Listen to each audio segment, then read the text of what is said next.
having dinner at a Panda Express, and there was like this heated argument between like this white lady in dreadlocks and the woman behind the cash register.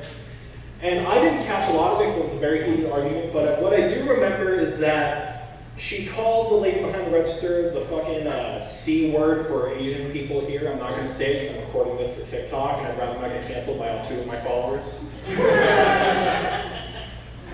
And then she stormed out of the restaurant. What was crazy was not what she said, but it was the fact that there was not a single Asian person working at that Panda Express. Like, I saw 2 white chicks, one lady who I'm assuming is Middle Eastern because she was wearing a hijab, and then everyone else was Latino. Like, everyone else. Like, there wasn't even a single Asian customer in that Panda Express.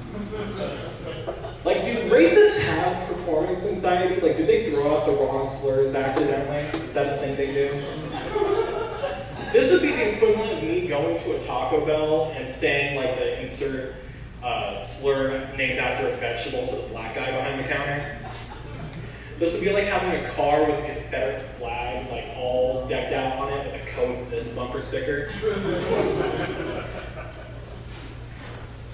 Possibly even Adolf Hitler wearing a women's rights t-shirt. Like, this is on level with that. I've been doing stand-up comedy for a little while. I took a few months off, but I'm back now.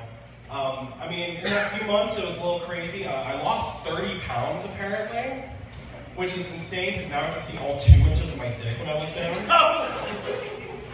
Yeah, one of the biggest pieces of constructive criticism I got about doing stand-up comedy is that I used to hold the mic like down here. Y'all can't hear shit. Yeah, no. As a gay guy, I should recognize that you can't really suck a dick when it's this far away from you. Yeah, I was like, does that feel good? Does that feel good? No. But all the time, I have friends back home asking me, what is Spokane like? And this is the one story I always tell them. One day, I was driving home, and I was going down the street, and I had to slam on my car's brakes because some dude just cut in front of me, riding a bike, one hand on the handlebars, the other hand pulling behind a lawnmower. And when I did move out here, the one thing my friends would always warn me about, like one by one, I was like, hey, you're moving to Spokane? You gotta look out for all of the gang activity that's happening out there. I've been living here 7 years. What fucking gang activity are they talking about? Like, I shit you not, I spent the first few years living here right here in downtown. Or, well, this isn't downtown, whatever. And then I even lived in a rental in West Central, which has the local nickname of Felony Flats. So I'm gonna ask again, what fucking gang activity are they expecting me to see out here? I mean, my neighbor's car was set on fire, but I think that has less to do with gang activity and more the fact that my neighbor was Rachel Dolezal. I mean, it was a big-ass mansion in Felony fucking Flats. Who else would live there? But finally, recently, I saw my first piece of gang activity. I was over on the Huckleberries on South Monroe, and I was walking out with my shopping bag full of fancy cheeses and hot-flavored seltzer waters, when suddenly I saw this gang of hoodlums walking towards me. There were these 5 white children who were dressed like they just saw Straight Outta Compton for the first time. And they all had these like white bandanas on. And now I know blue is the Crips, the Reds, Bloods, green is Grove Street, and purple is the 3rd Street Saints. But what the fuck is a white bandana? Like, I'm genuinely asking, and I need to know if this is a real gang before I get some shit for calling them the South Hill Cum-Stains. All right, so about 2 weeks ago, my fiance bought a fursuit head from Spirit Halloween.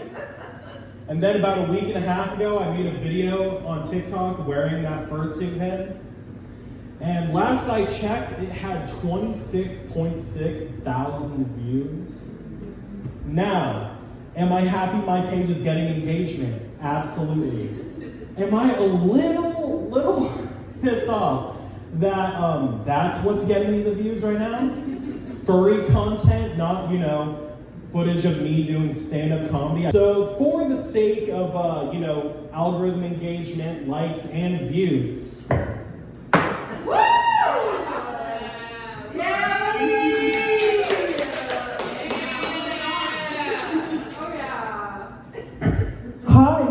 pudding. I'm so happy to be here. Now, I don't know if this is going to be too on the nose wearing the fursuit head, but I don't know if you heard recently, RFK Jr. found the source of autism.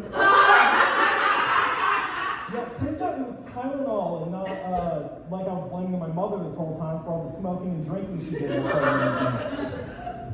I mean, it's not like she slept with an autistic guy who has a family history of autism in the men in the family. Like, it's really not that. It's not genetics.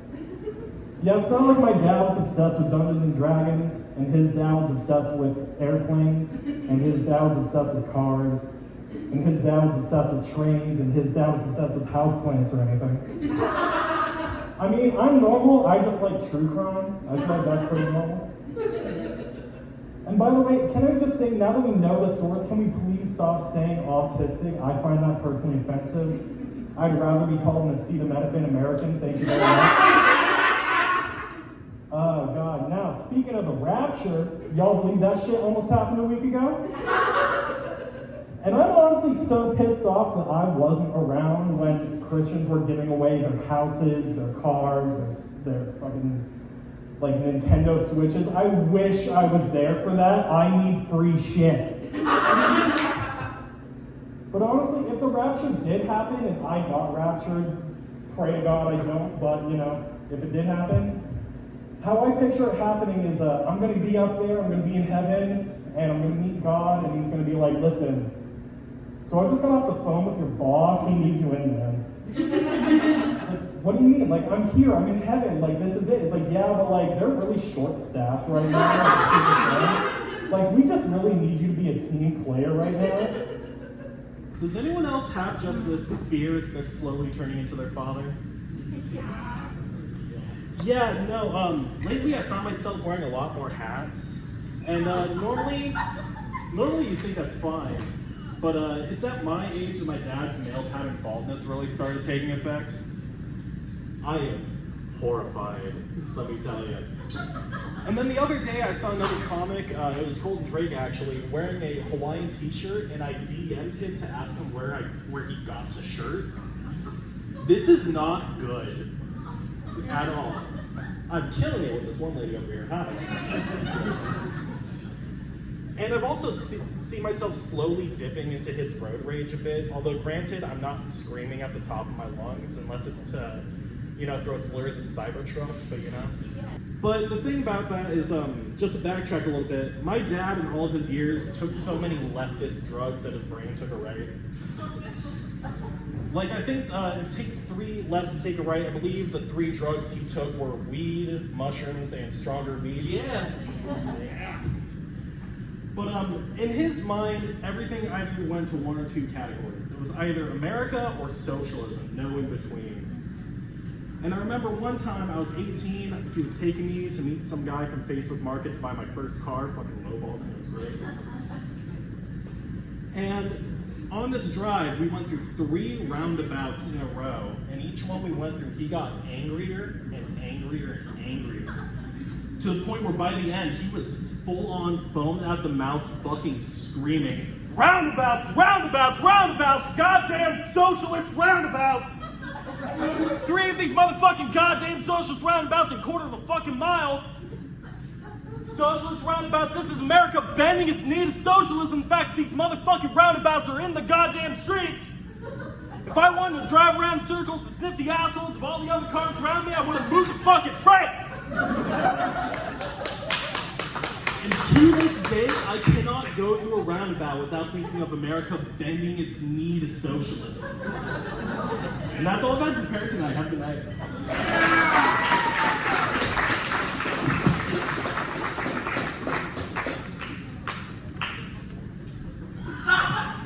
Corbin Willmorth, ladies and gentlemen.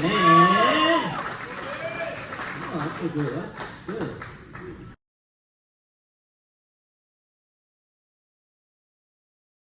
And that's all I have prepared for tonight. Have a good one. Give it up for Pudding. Is that it, right? Pudding? Yeah. You're exclusively that now. Congratulations.